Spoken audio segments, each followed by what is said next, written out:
we're going to be doing the TELPAS holistic training. I know you guys weren't available for the TELPAS, the previous one, so we're just going to go over it. I know you guys know most of it, but every year we have to, just a refresher for everyone. And so, and the agenda will be really quick, just security and confidentiality requirements, training requirements, selecting graders and writing collection verifiers, Pearson Training Center, the writing collection overview, and then just what's next.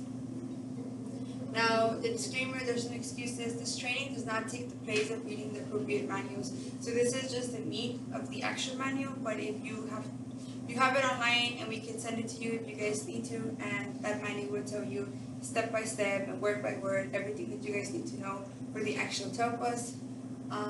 So of course the first part is TELPAS test security, and the test security, guys. Test security, the TELPAS program involves protecting the contents of all assessments and student performance documentation. This requires compliance with, but is not limited to, follow the following guidelines.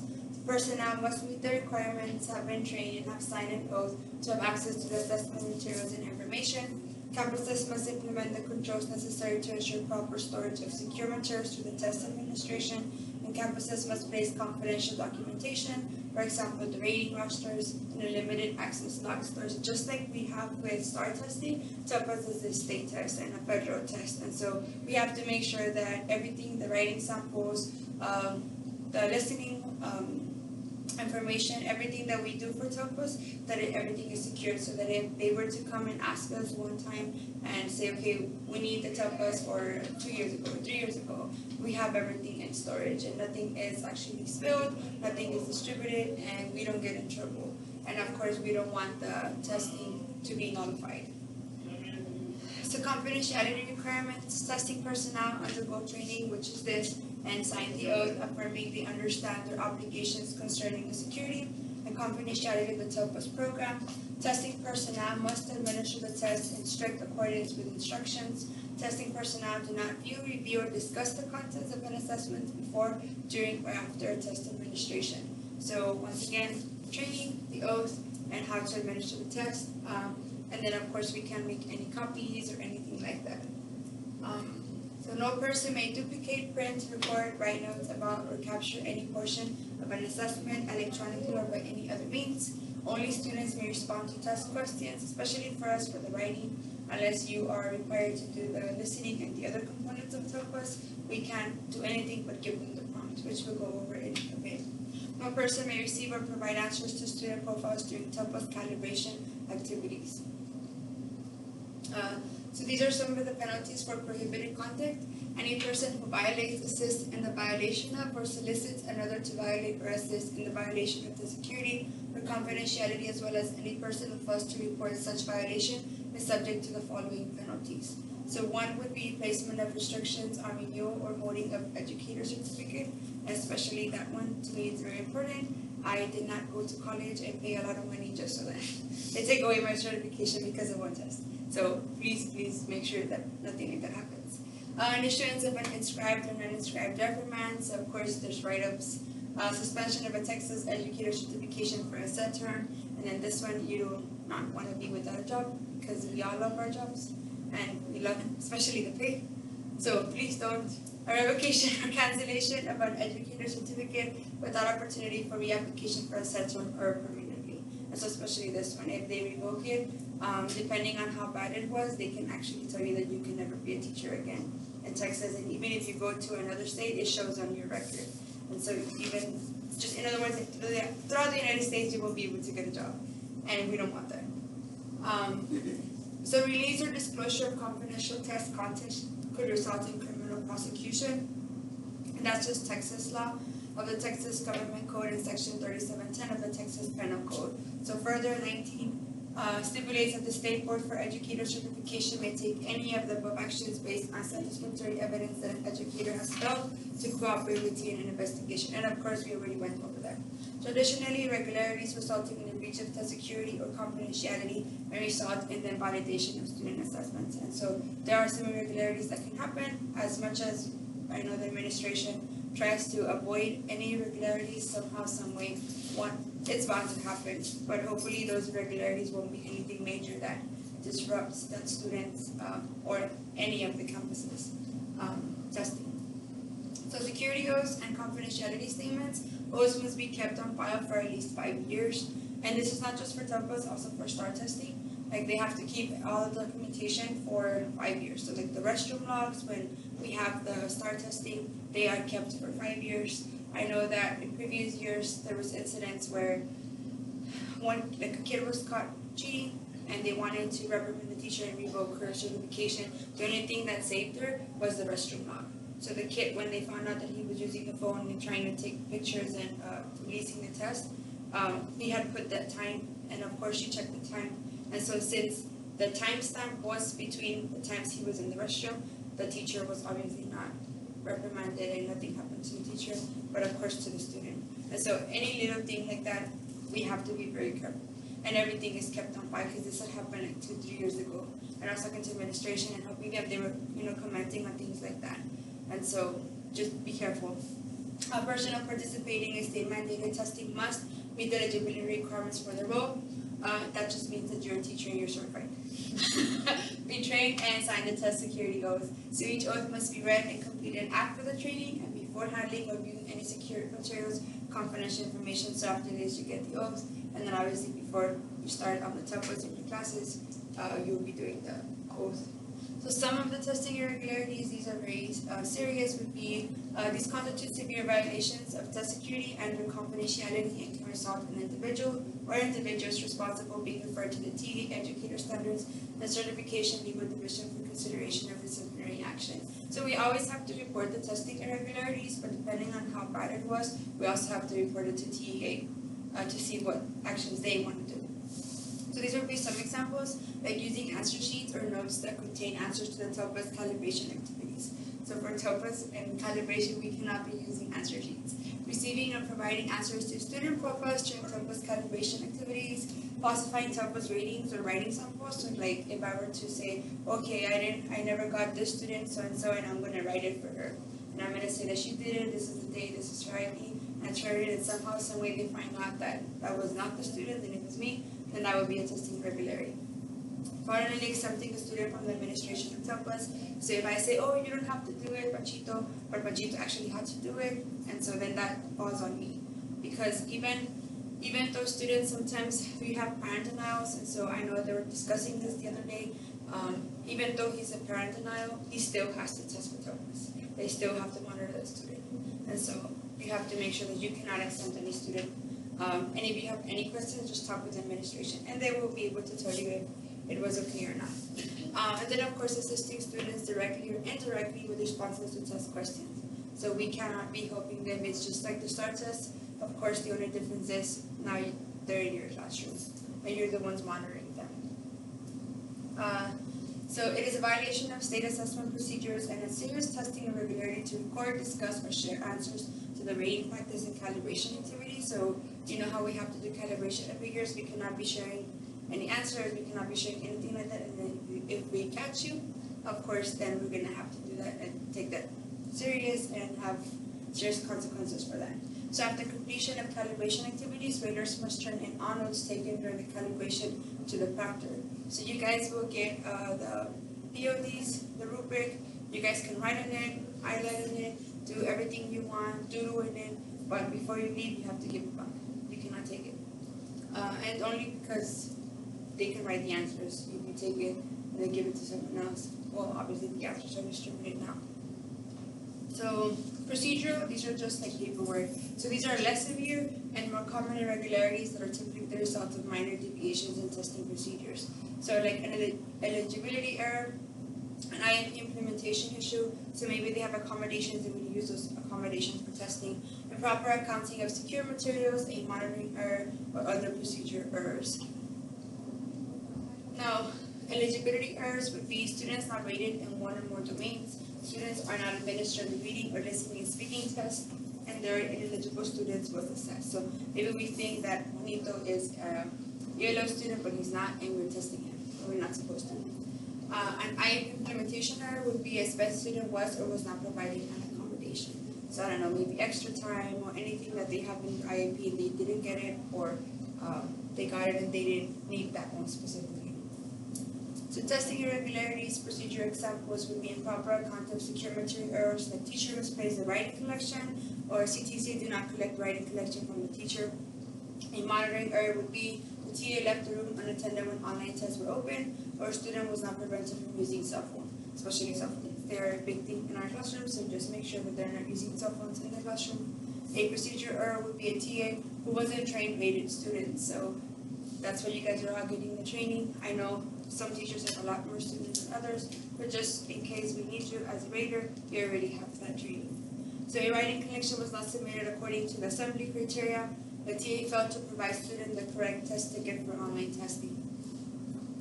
Reporting testing irregularities. Each person is responsible for reporting any violation or suspected violation. Campus staff should notify their CTC or DTC if they witness an irregularity or suspect one has occurred. The DTC will contact TA to report any incidents as soon as the DTC is made aware of the situation and contact DTC to ensure about whether an irregularity has occurred or not. And then these are some of the training requirements. So the responsibilities of TELPAS coordinators. They're expected to train staff on holistic grading training requirements. So this is just what administrators have to do, specifically the ones in charge of TELPAS. So they have to train staff on writing collection procedures and timelines, ensure raters understand the holistic grading process, ensure raters are informed about the date, time, location of monitor sessions for calibration. They understand the consequences of cheating during calibration activities, just so that you all know and all the teachers know what are the consequences and what do we have to be able to do. So planning the online training components, online basic training courses. It is required for all new raters in San Benito CSD. They have to submit the certificate to TELPAS coordinator. It may be completed at home, it may be used as a review, and it gives raters practice rating students in each language domain. So it might take 4 to 5 hours for this one.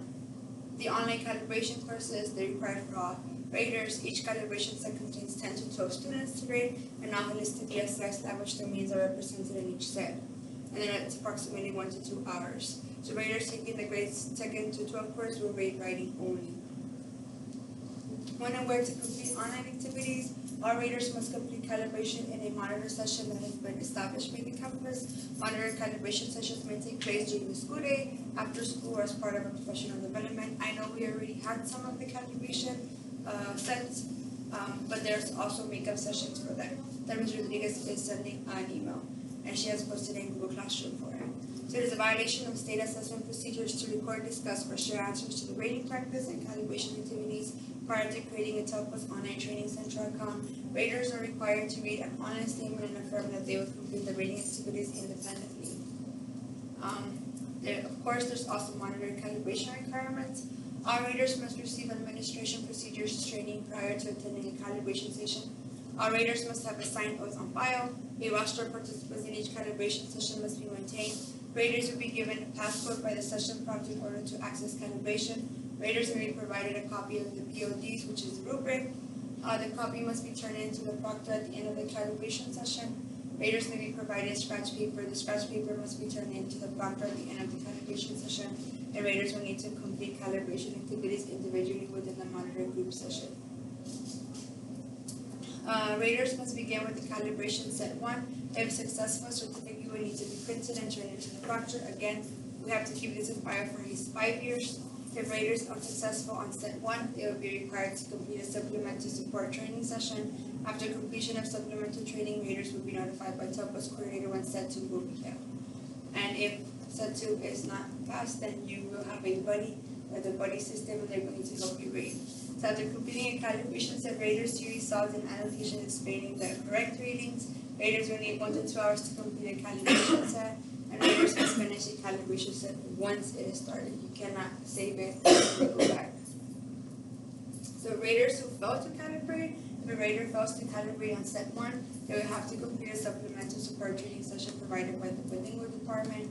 And then of course there's 2 sessions scheduled. What to do if someone is unsuccessful after the calibration? So if a rater fails both attempts to calibrate, the district may choose not to assign the individual to be a TELPAS rater, but everyone will be rating. You guys already know that. So again, you will have a buddy system. So someone will help you rate. If the individual is needed to serve as a rater, the district and campus implement rater support procedures to ensure that the rater students are evaluated consistent with the rating rubrics. I know that some of the teachers have a lot of students. Like I know I don't know about you guys, but I had like 20 kids. I have 20 kids who are like ELLs. I think Mr. Gonzalez has, for example, 26 kids that he has as ELLs. And like we have a lot of kids. A lot of kids to read. So it's a lot. And then I also have like Ms. Garcia. Look here, she only has 2 kids, so Must be nice. I know, must be nice. Must be nice, that is exactly what it said. One day, maybe. In the future. Oh, that's what they do. In the future, you will have less students. I only have like 7, 8. Yes, they do. No. I don't think in all the years I've had less than 20 kids. I've always had 25, 22. Today's your lucky day. I'm used to it. I don't mind it anymore. So the recap of calibration process. So once again, calibration is conducted in monitored sessions. A passcode is required to access calibration. There are 2 calibration sets. Once again, raters who calibrate at set 1 are done. Raters who don't calibrate at set 1 must complete set 2. And then if not, there is a session. And once again, you're all gonna rate. It's like Oprah. You get to calibrate. You get to calibrate. You all get to calibrate. So yeah, sorry. Document retention. So TOPUS coordinators must be aware of all the documentation that must be kept in the event of an audit. The documents must include a training documentation, so the workshop attendance, agendas for both holistic and online testing, 2019 training certificates, oaths, and then of course procedures like seating charts, restroom blocks, materials, ticket control form, and anything else. Any paperwork we just have to have on regular. So rater credentials, each teacher selected to rate an ELL must have a student in class, obviously, be knowledgeable about the student's ability to use English in instructional and informal settings, hold valid Texas education credentials such as a teacher's certificate or permit, be appropriately trained as required by TEA, and rate the student in all eligible language domains, in this case writing. And in the manual, it's just page 49. Now, TOPUS rater responsibilities. A student's TOPUS rater is a teacher designated by the district as the official rater of the student's English language proficiency. And then, of course, training requirements for new raters, the online basic training course, and then the online calibration activity, hopefully just set 1 and not set 2, plus.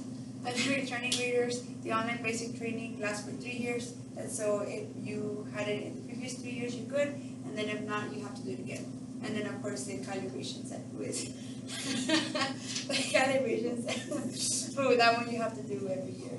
And just so you know that the account doesn't save your information, I think it's during June, if I'm not mistaken, they kind of do like a cleanup of the system. And then every year, you have to go back and make an account. And hopefully you remember your username and password so that there's no... so that there's no forgot password in any. Write it down. Write it down. Put it on a tattoo it, please. So rater calibration clusters. Raters must know their assigned grade cluster to select the appropriate online training, and I think we all know our grades. We know where we are, hopefully. Raters should consult with their campus coordinator if they are unsure of their assigned clusters, and of course we have K through 1, 2, 3, 5, 6, 8, but of course you're 9 to 12. So the writing collection verifier selected by campus principal and TOPUS coordinator. Any certified personnel can serve as a verifier. Writing collection verifiers must be trained, and verifiers cannot be raters. And this will be the teachers that don't have ELO students. So lucky them, they don't have to rate, and they'll just verify. I don't think I've ever done that. I've never been lucky. You have? It's worse. Oh, it's not fun at all. I remember. Because sometimes it's forced to do teachers. That is true. That is true.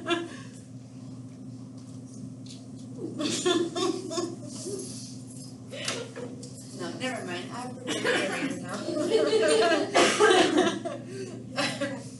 So the Future Training Center, the TOPUS rater responsibilities. So 1, complete the state required training and calibration activities, assess the students and assign 1 to 4 ratings. beginning, intermediate, advanced, or advanced high. Record the students' ratings and related information on the TOPA student rating roster. Enter the students' ratings and related information to an online rating entry form and test lab if directed to do so by the campus coordinator. Just any updates for the online training center. Each training course has a practice activity outside of the modules. So of course you can practice, and hopefully with that practice you'll be able to see if you know how to calibrate beginning, intermediate, advanced, and advanced high. After completing the modules and practice activities, certificates of completion will be available to print in the scoring summary tab. The grades suited to a online basic training course and calibration activities will only include the domain of writing, and of course a separate holistically rated listening and speaking rated training will be available for the rare circumstances in which a student cannot access the online listening and speaking assessment. But I know they were doing trials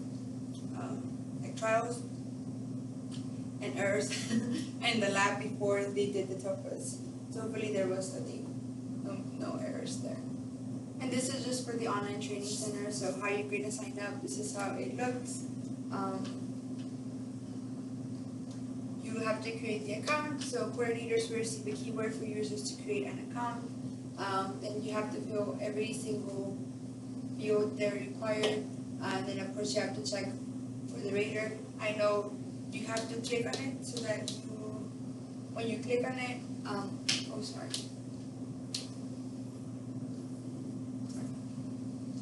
So you have to click on it and read it, and then afterwards you could submit it. But if you don't do that, then it won't go through. And then you have the educator homepage, which is all the announcements. You have to click on assembling and verifying. You have to click on grades 9 to 12.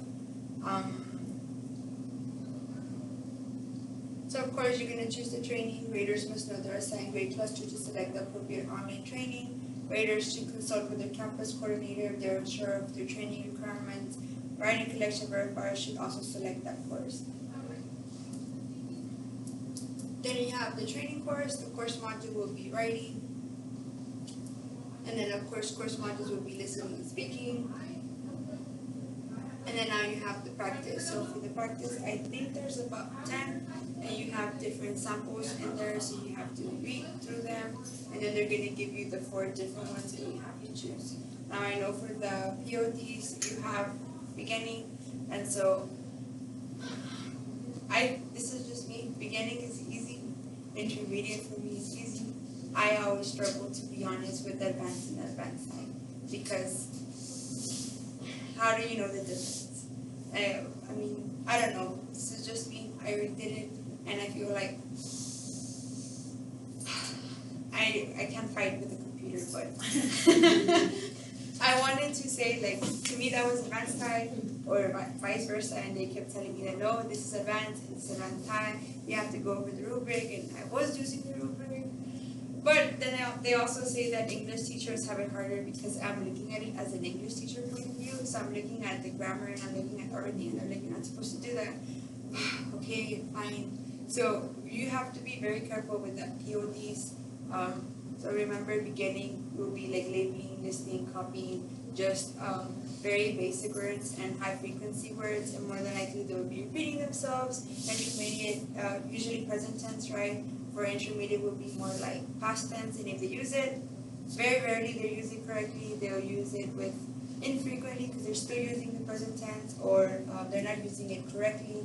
They start using more words, but it sounds like they're having a conversation, and so you have to make sure that they kind of stray from that. And then of course the advanced, like I was saying, and advanced they have more of an academic tone. And so they're able to use more academic vocabulary. I know they're using now, they have a little bit more of a grasp in the tenses and grammar and structure. And then for advanced side, this is the problem that I have. It just says comparable to English. Okay, but what do you mean by that? If the advanced also has the same thing. I mean, you just have to make sure that you're very careful with that. So, and that you read all of them. I know the first year I made the mistake of, I was like reading the first 2 samples, and oh, it's this one. And then I would go back and know, because some of the samples maybe were done really quick, but then you have the rest of them that they are very long, and I know also length. I wanted to look at the length, and now the length is not just the whole thing. You have to look at everything. Because apparently they can have a paragraph, but it can still be a backslide. And so just make sure that you're not looking at the length. I know for the Spanish words, that also confused me because I thought, for example, to me, advanced I wouldn't have a Spanish word, but apparently they can also have. And advanced too, that they can have like a Spanish word, and it's okay because it's still advanced. And so, I don't know. Just make sure you know your rubric, you use it, and when you're there, you highlight, you underline, and you look at the keywords. You don't get confused, and you look at everything. Now, for 2 to 12 grade clusters, each set contains 10 writing collections to be rated. Raters must rate at least 70% of the collections correctly. Now, I know that we have 10 writing collections. I haven't been too sure about it, but I know that, I don't know, with elective, did you guys have to do 2? Everyone has to do 2? Yeah. Yes. So everyone has to do 2. I know that English, you have to do 2, and I know I don't know how many years we've always done 2. And I'm assuming for every area, yes, they have to do 2. Thank you. Every core and elective area, they have to do 2. That way they have the 10 writing samples, and maybe even more. So if they don't do it in my class, they maybe did it in other classes. And then of course you have 2 to 12 listening and speaking. Each set contains 6 students to be rated. Raters must rate at least 67% of the collections correctly. Now that's just a sample calibration. So of course, after the practice, after you've gone hopefully through the rubric, after you've read all the sample ones, this is what you're going to click on, so calibration. And then once again, like I was telling you, you have the ratings, so beginning, intermediate, advanced, high. It will also say review, so if you're done or and you want to go back and check them, you can go back and check them. Or if you're not too sure, maybe like one, but you want to continue moving forward, you can also do that. So again, this is how it looks. You have the 10 samples, and then it tells you what are your selected ratings. And so, I know I shouldn't say this, but I don't like to do that because I tend to second guess myself, and I look at it and I'm like, oh, I have too many beginnings, or oh, I have too many advanced. So I'm gonna go back and change it, and I'm not supposed to.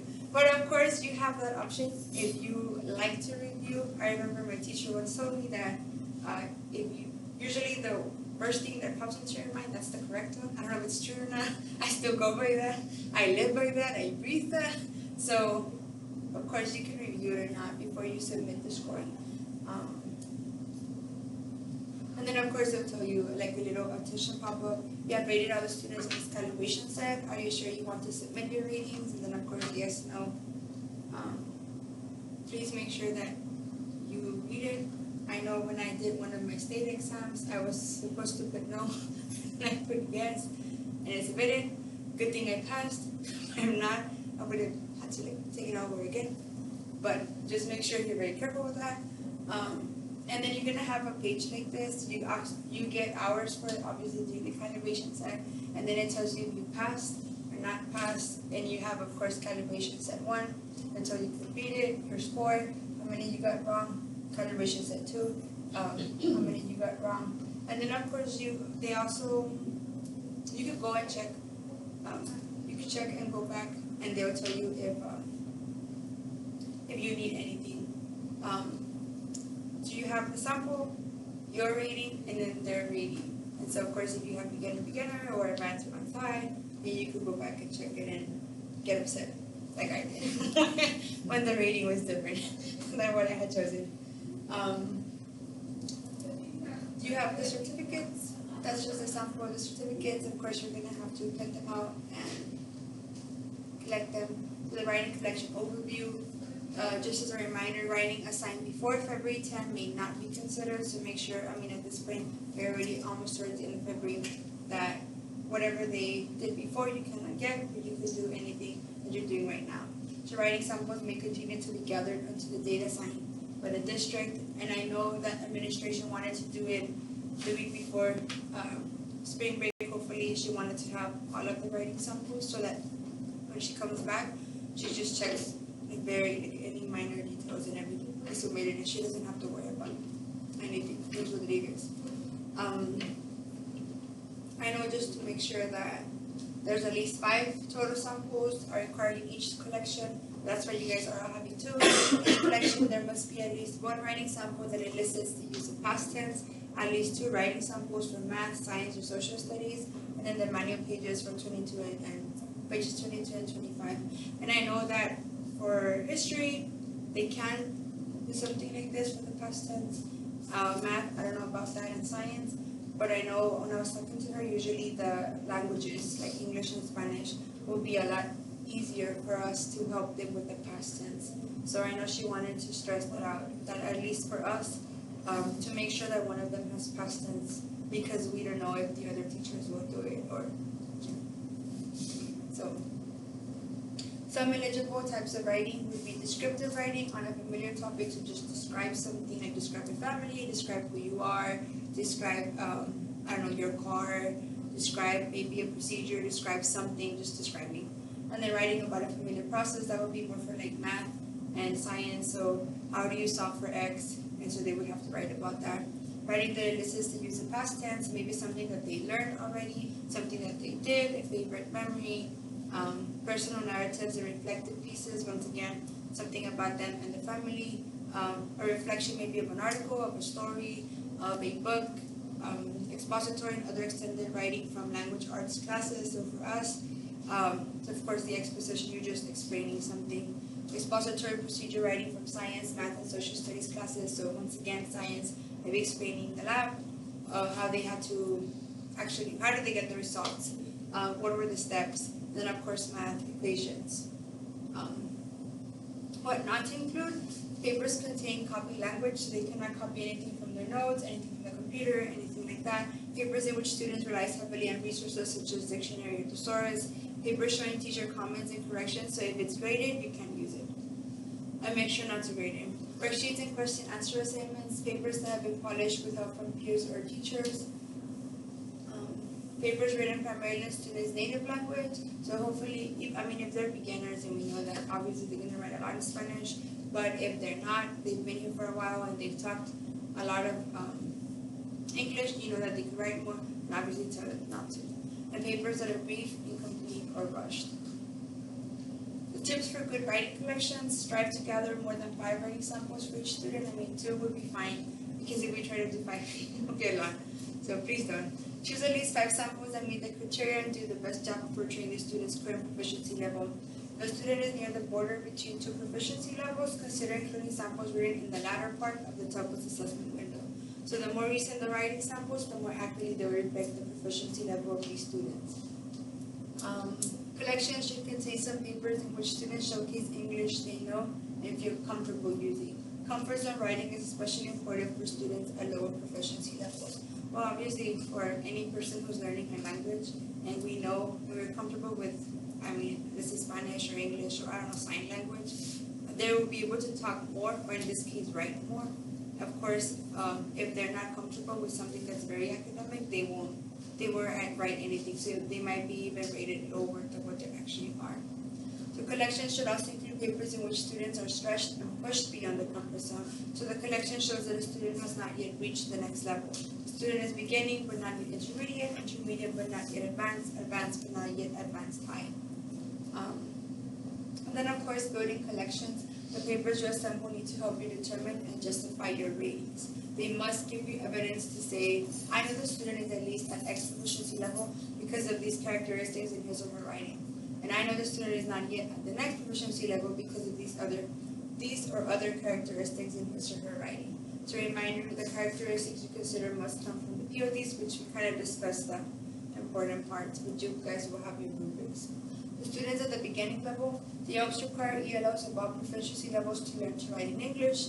It is not acceptable for writing collections of students at the beginning level to include samples written primarily in the native language. Such samples do not provide evidence of English writing proficiency. So they can have Spanish because obviously that they don't know a lot of the English, they haven't mastered it, but it cannot be everything in Spanish.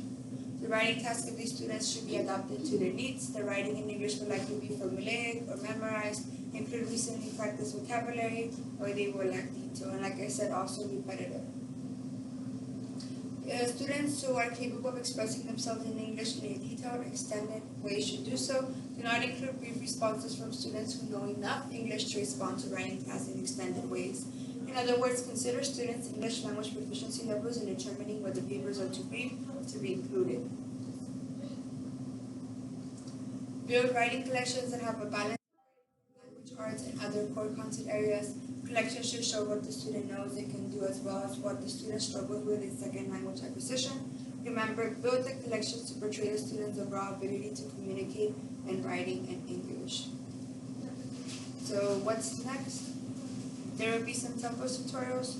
Tutorials are recommended for all students taking Tempos, several different test item formats. Since no sample items in the test, practice with item formats and online interface is useful. I know that writing is really easy, or hopefully easy, right?